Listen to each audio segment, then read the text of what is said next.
નમસ્કાર મિત્રો, અગાઉના લેક્ચરની અંદર આપણે ચેપ્ટર નંબર 8 ત્રિકોણમિતિનો ઉપયોગ ત્રિકોણમિતિ વિશે શીખ્યા હતા. તો ત્રિકોણમિતિય ગુણોત્તરો કેટલા હતા? તો કે 6: સાઇન, કોસ, ટેન, કોસેક, સેક અને કોટ. આ 6 ત્રિકોણમિતિય ગુણોત્તરો કેવી રીતે મેળવવા એની બધી અગાઉના ચેપ્ટરમાં આપણે વાત કરી. એ ચેપ્ટર નંબર 8. હવે 6 ત્રિકોણમિતિય ગુણોત્તરો જે છે એનો ઉપયોગ ક્યાં, એટલે આપણું ચેપ્ટર નંબર 9 ત્રિકોણમિતિનો ઉપયોગ. તો ખરેખર ત્રિકોણમિતિનો ઉપયોગ જે છે એ અવકાશમાં રહેલા બે તારાઓ વચ્ચેનું અંતર માપવા માટે, ઝાડની ઊંચાઈ માપવા માટે, થાંભલાની ઊંચાઈ માપવા માટે, દીવાદાંડીની ઊંચાઈ માપવા માટે, ઇમારતોની ઊંચાઈ માપવા માટે, આવી દરેક જગ્યાએ ત્રિકોણમિતિનો ઉપયોગ થતો હોય છે. તો એની એક થિયરી છે અને આ થિયરી પરથી એક જ સ્વાધ્યાય છે અને ખોટું પ્રશ્નો છે બધા આપણે સમજીએ કે ત્રિકોણમિતિનો ઉપયોગ કેવી રીતે કરવાનો. દાખલા તરીકે હું તમને સમજાવું કે હું કોઈ એક થાંભલાની સામે ઉભો છું. થાંભલાની સામે એટલે પહેલા મેં નક્કી કર્યું કે મારે થાંભલાને જોવો છે, એટલે મારી આંખમાંથી નીકળતું કિરણ જે છે એ થાંભલા પર પડશે. એ કાલ્પનિક એવું કિરણ કે જે પૃથ્વીની સપાટીને સમાંતર હોય એને કહેવાય સમક્ષિતિજ કિરણ. તો આપણી આંખ એટલે અહીંયાથી જે અવલોકન જે કરે છે તે આ અવલોકન કરતા અવલોકનની આંખમાંથી આ જે છે થાંભલો હંમેશા કઈ સ્થિતિમાં હોય? શિરોલંબ સ્થિતિમાં હશે. અને અહીંયા કોઈ ઓબ્જેક્ટ છે, કોઈ વસ્તુ છે, કોઈ પદાર્થ છે, એના દ્વારા એની આંખમાંથી નીકળતું કિરણ એ થાંભલા સામે પડે અને પૃથ્વીની સપાટીને સમાંતર હોય એને કહેવાય સમક્ષિતિજ કિરણ. સમક્ષિતિજ કિરણ અથવા એને ક્ષિતિજ કિરણ પણ કહેવામાં આવે. બરોબર છે. હવે હું વિચારું કે મારે થાંભલાને જોવાનો છે, પહેલા મારી આંખમાંથી નીકળતું કિરણ ક્યાં પડશે? થાંભલા પર પડશે. જે પૃથ્વીની સપાટીને કેવું હોય તો કે સમાંતર હોય એ કિરણને સમક્ષિતિજ કિરણ કહેવાય. હવે હું એમ વિચારું કે મારે થાંભલાની ટોચને જોવી છે, એટલે મારે શું કરવું પડશે? ઉપર જોવું પડશે. અને મારી આંખમાંથી નીકળેલું કિરણ એટલે કે દ્રષ્ટિ કિરણ એ થાંભલાની ટોચ, એટલે આ થાંભલાની ટોચ છે, થાંભલાની ટોચમાંથી પસાર થાય. તો આ દ્રષ્ટિ કિરણ અને સમક્ષિતિજ કિરણ વચ્ચે જે ખૂણો બને ને છોકરાઓ, એ ખૂણાને કહેવાય ઉત્સેદ કોણ. સમક્ષિતિજ કિરણ અને થાંભલાની ટોચને આપણે જોવાની છે. તો થાંભલાની ટોચમાંથી પસાર થતું કિરણ એટલે કે દ્રષ્ટિ કિરણ અને સમક્ષિતિજ કિરણના યોગ ગણથી જે ખૂણો બને, દ્રષ્ટિ કિરણ અને સમક્ષિતિજ કિરણના યોગ ગણથી જે ખૂણો રચાતો હોય એવા ખૂણાને કહેવાય ઉત્સેદ કોણ કહેવાય. હવે હું વાત કરું કે ભાઈ હું ધાબા પર ઉભો છું અને મારે કોઈ વ્યક્તિ નીચે ચાલતી જાય છે એને મારે જોવી છે, એટલે મારે શું કરવું પડશે? નીચે આમ જોવું પડશે. એટલે નીચે કોઈ પદાર્થ છે, આપણા કરતા પદાર્થ ક્યાં છે? નીચે છે. તો આપણી આંખમાંથી નીકળતું કિરણ જે જોવે છે ની આંખમાંથી નીકળતું કિરણ જે રોડ પર ચાલતી વ્યક્તિ પર પડે એટલે દ્રષ્ટિ કિરણ જ છે. બરાબર. તો આ દ્રષ્ટિ કિરણ અને સમક્ષિતિજ કિરણ પદાર્થ તમારા કરતા નીચે હોય અને એમની વચ્ચે જે ખૂણો રચાય એ ખૂણાને કહેવાય અવસેદ કોણ. કેવો કોણ? અવસેદ. એટલે જે વસ્તુને તમે જોવો છો અને પદાર્થ તમારા કરતા ઉપર હોય તો સમક્ષિતિજ કિરણ અને દ્રષ્ટિ કિરણના યોગ ગણથી રચાતા ખૂણાને ઉત્સેદ કોણ કહેવાય. પરંતુ જે વસ્તુને તમે જોવો અને પદાર્થ તમારા કરતા નીચે હોય તો સમક્ષિતિજ કિરણ અને દ્રષ્ટિ કિરણના યોગ ગણથી જે ખૂણો રચાય ને એને ઉત્સેદ કોણ કહેવાય. એટલે પદાર્થ તમારા કરતા ઉપર તો ઉત્સેદ કોણ, પદાર્થ તમારા કરતા નીચે તો ઉત્સેદ કોણ. આ એટલી વસ્તુ ઉપર આખું ચેપ્ટર છે. હવે ટોટલ આપણા 6 ત્રિકોણમિતિય ગુણોત્તર છોકરાઓ છે, એમાંથી આપણે 3 ત્રિકોણમિતિય ગુણોત્તરનો ઉપયોગ કરશું. Sine theta. સાઇન નું સૂત્ર શું હતું? સાક, સામેની બાજુના છેદમાં કર્ણ. બરાબર છે. બીજો ત્રિકોણમિતિય ગુણોત્તર તો કે cos. Sine cos. Cos theta નું સૂત્ર પાસેની બાજુના છેદમાં કર્ણ. અને પછીની વાત કરીએ ટેન થીટા. ટેન નું સૂત્ર સામેની બાજુના છેદમાં પાસેની બાજુ. તો છે 6 ત્રિકોણમિતિય ગુણોત્તર, પણ આપણે આ 3 નો ઉપયોગ કરીને ચેપ્ટર નંબર 9 ના જેટલા પણ દાખલાઓ છે એ આપણે સોલ્વ કરશું. તો વાત એ છે કે જે વસ્તુ શિરોલંબ સ્થિતિમાં હોય એ કાટકોણ ત્રિકોણને લંબ કહેવાય. આખું ચેપ્ટર છે ને એમાં કાટકોણ ત્રિકોણ જ રચવાના છે. એક હોય અથવા બે પણ ત્રિકોણ હોય, પણ કાટકોણ ત્રિકોણ બનાવવાના. તો શિરોલંબ વસ્તુમાં કઈ કઈ આવે? તો કે એક ઝાડ છે, ઇમારત છે, દીવાદાંડી છે, થાંભલો છે, પહાડ છે, ટેકરી છે, મંદિર છે. આ બધી વસ્તુ કેમાં આવશે? શિરોલંબ સ્થિતિમાં આવે. તો એ શિરોલંબ સ્થિતિ જે છે એ કાટકોણ ત્રિકોણ માટે આપણે જોઈએ તો કાટકોણ ત્રિકોણ આ બાજુ બનશે. આ આધાર છે બેઝ, એનો ઉલ્લેખ કદાચ ન કર્યો હોય પણ આપણે દોરવાનો. અને આ બંને વચ્ચેને જોડતો ખૂણો, એટલે અહીંયા જો જોડો એટલે ઉત્સેદ કોણ. કારણ કે તમે અહીંયા ઊભા છો અને પદાર્થ તમારા કરતા ઉપર છે એટલે ખૂણો કયો રચાય? ઉત્સેદ કોણ રચાય. પદાર્થ તમારા કરતા નીચે હોય, ધારો કે આ રીતનો છે આ, અને ખૂણો બન્યો ઉપર, તો આ જે છે અવક્ષેદ કોણ બન્યો અને નીચે બન્યો તે કયો? ઉત્સેદ કોણ. બંનેની આપણે વાત કરશું દાખલામાં, તમને ખ્યાલ આવી જશે. એમાંથી 90% ઉપયોગ છે ને આપણે 10 નો કરશું. જ્યારે કર્ણનું માપ આપેલું હોય અથવા કાટકોણ ત્રિકોણમાં કર્ણનું માપ મેળવવાનું હોય ત્યારે સાઈન અને કોસની વાત આપણે કરશું. તો કર્ણ કઈ કઈ જગ્યા આવે? તો કે ભાઈ પતંગની દોરી, આવા શબ્દો યાદ રાખજો, આવા આવશે. પતંગની દોરી છે, નિસરણી છે, થાંભલા સાથે બાંધેલું દોરડું. આવી વસ્તુ જ્યારે હોય, થાંભલા સાથે દોરડું બાંધો તે ત્રાંસુ જ હંમેશા. પતંગની દોરી તો કે ત્રાંસી હોય, નિસરણી તો કે ત્રાંસી હોય. આ ત્રાંસી વસ્તુ જે છે ને આપણા માટે કર્ણ આવે. તો આવી જેટલી વસ્તુ આવશે ત્યારે આપણે સાઈન અને કોસનો ઉપયોગ કરશું. બાકીના બધા જ દાખલામાં 10 નો ઉપયોગ થાય. બરોબર? બીજી વસ્તુ તમને કહેવાની ખાસ, તો કે ભાઈ આ યાદ રાખજો કે tan 30 નું કિંમત તો કે 1/√3. tan 45 ની કિંમત તો કે 1 અને tan 60 ની કિંમત તો કે √3. એટલી કિંમતો તમે દોસ્તો યાદ રાખજો મિત્રો. tan 30 1/√3, tan 45 1, tan 60 √3. આ sin cos ની આવશે પણ એ તો બેઝિક છે એટલે યાદ રહી જશે. પણ આ ત્રણ નો ઉપયોગ તમારે સૌથી વધારે કરવામાં આવશે, કારણ કે tan θ સામેની બાજુના છેદમાં પાસેની બાજુ. તો એટલી થિયરી પર આખું ચેપ્ટર છે અને એકદમ ઈઝી છે. આપણે દાખલાઓ જોઈએ. ખુદ પ્રશ્નની અંદર તમારે આકૃતિ દોરતા તમને આવડી જાય એટલે દાખલો તમારો આવડી ગયો. એકદમ સિમ્પલ, હું તમને શીખવાડી દઈશ. જો દરેકનું ધ્યાન અહીંયા હોવું જોઈએ કે પેલો દાખલો છે કે સર્કસના તંબુમાં જમીન સાથે શિરોલંબ સ્થિતિમાં રહેલા થાંભલો. એટલે તમારે હંમેશા વિચારવાનું કાટકોણ ત્રિકોણ. શિરોલંબ સ્થિતિમાં કોણ છે? થાંભલો એ શિરોલંબ સ્થિતિમાં છે. તો થાંભલો આપણા માટે કાટકોણ ત્રિકોણની અંદર તમે જોવા જાવ તો આ થાંભલો કહેવાય. એ કેમાં છે? શિરોલંબ સ્થિતિમાં છે. સર્કસના તંબુમાં જમીન સાથે શિરોલંબ સ્થિતિમાં રહેલા થાંભલાની ટોચથી જમીન સાથે ખેંચીને બાંધેલા 20 મીટર લાંબા દોરડા પર એક કલાકાર ચડી રહ્યો છે. એટલે આ જે છે ને જમીન છે, જમીન આ ભાગ, અને જમીન સાથે થાંભલાની ટોચથી ખેંચીને એક દોરડું બાંધેલું છે. એટલે આ જે વસ્તુ તમે કહો છો ને એ દોરડું છે આપણા માટે. આ જે છે એ થાંભલો છે, આ થાંભલાની ટોચ છે. અહીંથી કલાકાર ઉપર ચડી રહ્યો છે. જો આ રીતે તમને કીધું ભાઈ સર્કસના તંબુમાં જમીન સાથે શિરોલંબ સ્થિતિમાં રહેલો થાંભલો હંમેશા શિરોલંબ સ્થિતિમાં હોય. પછી ઝાડ હોય તો શિરોલંબ સ્થિતિમાં, ઇમારત હોય તો શિરોલંબ સ્થિતિમાં, ટેકરી હોય તો પણ, દીવાદાંડી હોય તો પણ, મંદિર હોય તો આ રીતે.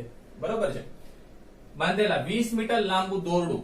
હવે આનું નામકરણ કરી દો A B C. ખાસ સમજો, આકૃતિ દોર્યા પછી એનું નામકરણ કરવાનું છે કે AC એ દોરડાની લંબાઈ છે. કેટલી? તો કે AC બરાબર 20 મીટર. એક કલાકાર ઉપર ચડી રહ્યો છે. જો દોરડું સાથે જમીન સાથે, દોરડું જમીન સાથે 30 ના માપનો ખૂણો બનાવે. દોરડું છે જમીન સાથે કેટલાના માપનો ખૂણો બનાવે? 30 નો. તો તમે અહીંયા ઉભા છો, અહીંથી તમારે થાંભલાની ઊંચાઈ મેળવવાની છે. એટલે ખૂણો કેવો કહેવાય? ઉત્સેદ કોણ કહેવાય. AB શું છે? AB એ થાંભલાની ઊંચાઈ છે એ તમારે મેળવવાની છે, AB નું માપ. બરાબર છે.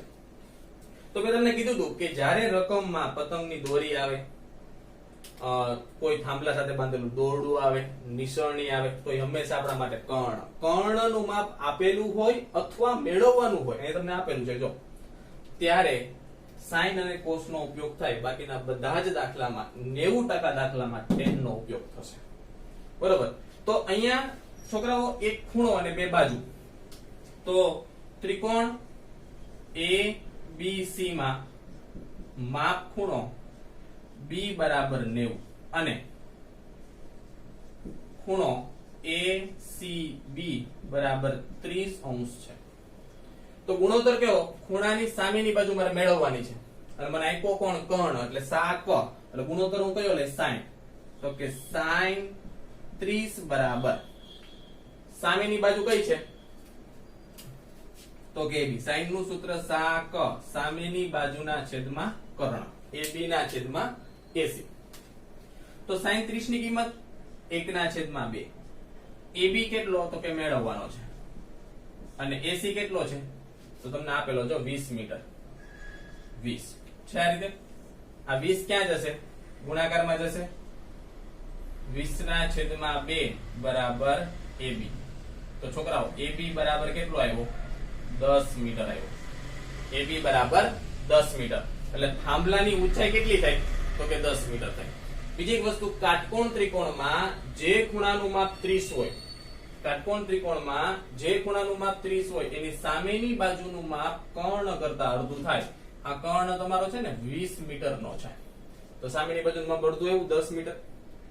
ઘણીવાર એક માર્ક્સમાં ખ્યાલ હોવો જોઈએ, ગણતરી કરવા ન બેસાય કે કાટકોણ ત્રિકોણમાં જે ખૂણાનું માપ 30 હોય ને એની સામેની બાજુનું માપ કર્ણ કરતા અડધું થાય.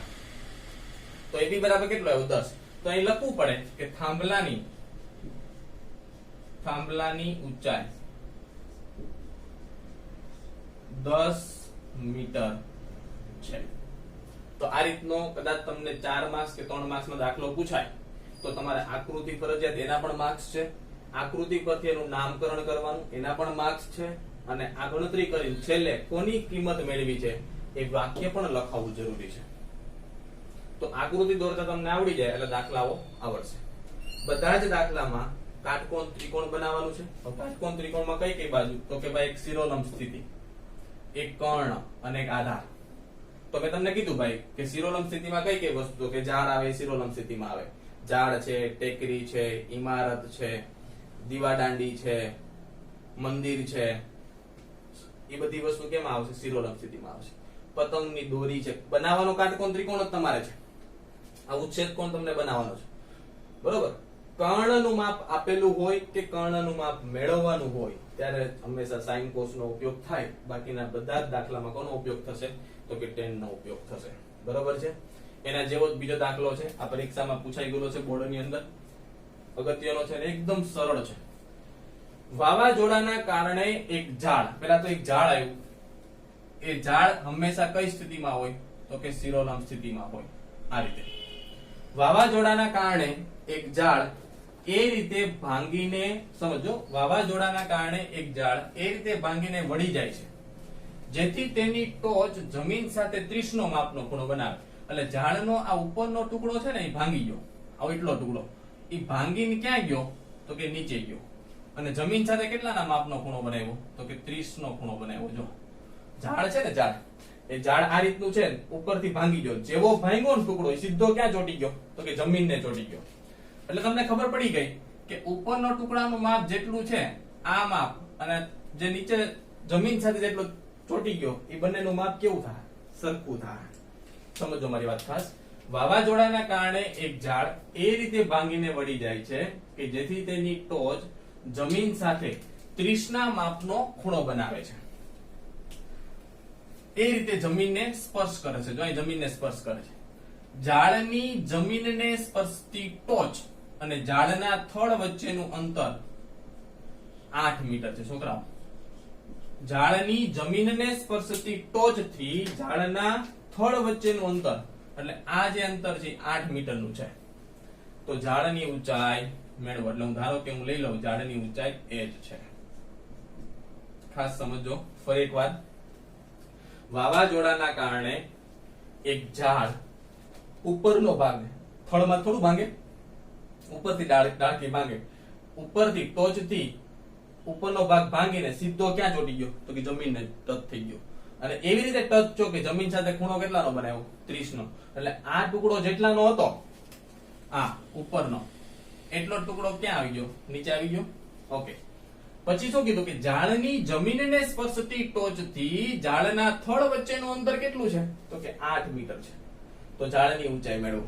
તો છોકરાઓ આ ખૂણો આપ્યો, પાસેની બાજુ મને આપી, તો સામેની બાજુ મને મળશે કોના પરથી? તો કે tan પરથી. tan બરાબર સામેની બાજુના છેદમાં પાસેની બાજુ. તો એટલો ટુકડો તો મને મળી જાય. આખો ટુકડો છે આ પ્લસ આ, તો જ આખી ઝાડની ઊંચાઈ થાય ને. એટલે ઉપરનો મારે મેળવવો, એટલે મારે મેળવવો કોણ પડે? કર્ણ. કારણ કે કર્ણનું માપ અને આ ઉપરના ભાગનું માપ બંનેનું સમાન છે. એટલે મારું કર્ણનું મેળવી લઈશ. એટલે કર્ણ તમને ખબર પડી કે બે બાજુ છે, એટલે પાયથાગોરસ મૂકશો તો પણ મળશે. આપણે પહેલા નામકરણ કરી દઈએ, તમને સમજાવું પાછો. A B C અને D આપણે લખીએ. ACA ઝાડની ઊંચાઈ છે. કેટલી? તો કે AC બરાબર h મીટર. અથવા આમ પણ લખાય AC બરાબર AB પ્લસ BC. એટલે આ બંનેનું માપ આપણે પરિણામ નંબર 1 આને હું આપી દઉં અત્યારે. AB અને BC નું માપ પરિણામ નંબર 1 માં મૂકી દઈશ એટલે મને ઝાડની ઊંચાઈ મળી જશે. બિંદુ B પરથી ઝાડની ટોચ, ઝાડ વળીને ભાંગી જાય છે અને ઉપરનો ભાગ જમીન સાથે 30 ના માપનો ખૂણો બનાવે છે. બીજી વસ્તુ, CD બરાબર કેટલું છે? 8 મીટર છે. બરાબર, CD બરાબર કેટલો છે? 8 મીટર છે. હવે મિત્રો સમજો મારી વાત. મારે ઝાડની ઊંચાઈ મેળવવા માટે શું કરવું પડશે? તો કે મારે BC નું માપ મેળવવું પડશે. તો એક ખૂણો સમજો, એક ખૂણો અને બે બાજુ, આ 3 પરિમાણ હોય. એક ખૂણો અને બે બાજુ, તો 3 પરિમાણમાંથી તમારી પાસે કોઈ પણ બે ના માપ હોય, કાં તો ખૂણાનું માપ તો હશે જ, અને આ બે માંથી કોઈ પણ એક બાજુનું માપ હોય એટલે બીજી બાજુનું માપ તમને મળશે. તો અહીંયા ખૂણો આપ્યો છે 30, સામેની બાજુ મારે BC મેળવવાની છે. જો અહીંયા અને પાસેની બાજુ મને આપી, સામેની અને પાસેની હોય તો કયો લેવો પડે? તો કે tan લેવો પડે. તો tan 30 બરાબર સામેની બાજુ કઈ? તો કે BC અને પાસેની બાજુ કઈ? તો કે CD. tan 30 નું માપ 1/3 વર્ગમૂળ 3. મેં જે લખાયું તમને. BC મારે મેળવવાનો છે અને CD કેટલો આપ્યો છે? 8. 8 ક્યાં જાય? તો ગુણાકારમાં 8/3 વર્ગમૂળ 3 બરાબર BC. આપણે BC ને આગળ એમનેમ જરૂર નથી, કિંમત મૂકવાની છે. એટલે વર્ગમૂળ 3 ને એમનેમ અત્યારે રહેવા દઈએ આપણે. પછી શું વાત કરીએ? હવે મારે મેળવવાનો છે AB. તો આપને ખબર કે જેટલું માપ AB છે એટલું કોણ થશે? તો કે BD થશે. AB બરાબર BD. કારણ કે ઉપરનો ટુકડો ભાંગી ગયો ને, એટલે છોકરાઓ મારે કર્ણ મેળવવાનો. જો તો મારી પાસે CD નું માપ છે, BC નું છે. પાયથાગોરસ નું સૂત્ર મૂકીશ એટલે મને BD મળશે. રીત નંબર 1. અથવા કર્ણ મેળવવાનો છે, પાસેની બાજુ આપી, cos 30 બરાબર પાસેની બાજુના છેદમાં કર્ણ. રીત નંબર 2. કર્ણ મેળવવાનો છે, સામેની બાજુનું માપ મને આપ્યું છે જો BC, તો sin 30 બરાબર સામેની બાજુના છેદમાં કર્ણ. રીત નંબર 3. તો કોઈ પણ રીતે મિત્રો દાખલો થઈ શકે. ત્રિકોણની 3 બાજુમાંથી 2 બાજુ તમને આપી છે, પાયથાગોરસનું સૂત્ર મૂકો તો તમને મળશે. ખૂણાની પાસેની બાજુનું માપ આપ્યું તો કર્ણ મળે. તો કે cos લેવાનો, cos θ બરાબર પાક પાસેની બાજુના છેદમાં કર્ણ. સામેની બાજુ આપી છે, કર્ણ મેળવવાનો છે, sin 30 બરાબર સામેની બાજુના છેદમાં કર્ણ. જે અનુકૂળ લાગે તે તમારે લેવાનું. તો હું અહીં પસંદ કરીશ sin 30 લેવાનું. sin 30 બરાબર સામેની બાજુના છેદમાં કર્ણ. sin 30 નું માપ 1/2. BC તમને આપ્યો છે કેટલો? 8/3 વર્ગમૂળ 3 છેદમાં શું આવશે? BD. આ BD ક્યાં જાય? ગુણાકારમાં. 2 ક્યાં જાય? અહીં ગુણાકારમાં. તો તો બીડી બરાબર, સમજો મારી વાત, sin 30 સાક. તો અહીં જો સામેની બાજુના છેદમાં કર્ણ, સામેની બાજુ એટલે બીસી મને મળી 8 ના છેદમાં વર્ગમૂળ 3. જો કિંમત મૂકી દીધી 8 ના છેદમાં વર્ગમૂળ 3 છેદમાં બીડી, ક્રોસ ગુણાકાર કરવા, બીડી ઉપર જશે, 2 ક્યાં જાય, પેલી બાજુ. તો 2 ગુણ્યા 8 ના છેદમાં વર્ગમૂળ 3 તો કેટલો આવશે, 8 દુને 16 વર્ગમૂળ 3. તો જેટલું બીડી નું માપ છે એટલું કોનું માપ છોકરાઓ છે, તો કે AB નું માપ છે. સમજાય? તો આ બંને કિંમતો જે છે પરિણામ નંબર 1 માં મૂકીએ તો કોની કિંમતો મને મળશે, તો કે AC ની. AC બરાબર AB પ્લસ BC. AB કેટલો, 16 ના છેદમાં વર્ગમૂળ 3. BC કેટલો, 8 ના છેદમાં વર્ગમૂળ 3. લસા કેટલો આવશે, વર્ગમૂળ 3. 16 વત્તા 8, 16 ને 8 24 ના છેદમાં વર્ગમૂળ 3. તો છોકરાઓ જ્યારે પણ છેદમાં વર્ગમૂળ 3 હોય ને તો છેદને દૂર કરવાની, કે છેદમાં કોઈ દિવસ અસમય સંખ્યા ન હોવી જોઈએ. તો એની કરણી લેવાની, એકલું પદ છે તેના વડે ગુણવાનું અને એના વડે ભાગવાનું. એટલે છેદમાં વર્ગમૂળ 3 છે ને તો વર્ગમૂળ 3 વડે ગુણ્યા, વર્ગમૂળ 3 વડે ભાગ્યા. તો 24 વર્ગમૂળ 3, વર્ગમૂળ 3 ગુણ્યા વર્ગમૂળ 3 એટલે 3. અહીંયા જો તો છેદ ઉડે, 8 તેરી ને 24 એટલે 8 વર્ગમૂળ 3 મીટર. ઝાડની ઊંચાઈ 8 વર્ગમૂળ 3 મીટર છે. સમજાય છે? એટલે ઝાડની ઊંચાઈ જે છે, ઝાડની ઊંચાઈ 8 વર્ગમૂળ 3 મીટર છે. તો આ રીતના બધા જ ખૂટ પ્રશ્નો જે છે એ સોલ્વ કરવાના અને દરેક દાખલામાં કાટકોણ ત્રિકોણ બનાવવાનો થશે. એમાં મેં તમને કીધું કાટકોણ ત્રિકોણમાં એક શિરોલંબ બાજુ, આ આધારનું કદાચ તમને ન કીધું તો પણ આપણે ખબર પડે કાટકોણ ત્રિકોણ બનાવી દેવાનો. ઝાડ છે, થાંભલો છે, દીવાદાંડી છે, મંદિર છે, ટેકરી છે, ઇમારત છે, આવા બધા શબ્દો જે આવે એ તમારે શિરોલંબ સ્થિતિમાં લેવાના.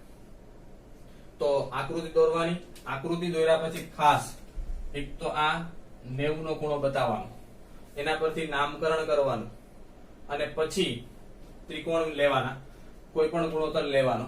તમને કીધું છે કે જ્યારે કર્ણનું માપ આપેલું હોય કે કર્ણનું માપ મેળવવાનું હોય ત્યારે સાઈન અને કોસ નો ઉપયોગ થાય. બાકીના બધા જ દાખલામાં કોનો ઉપયોગ થશે, તો કે tan નો ઉપયોગ થશે.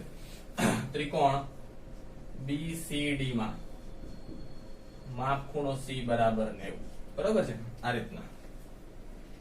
Thank you.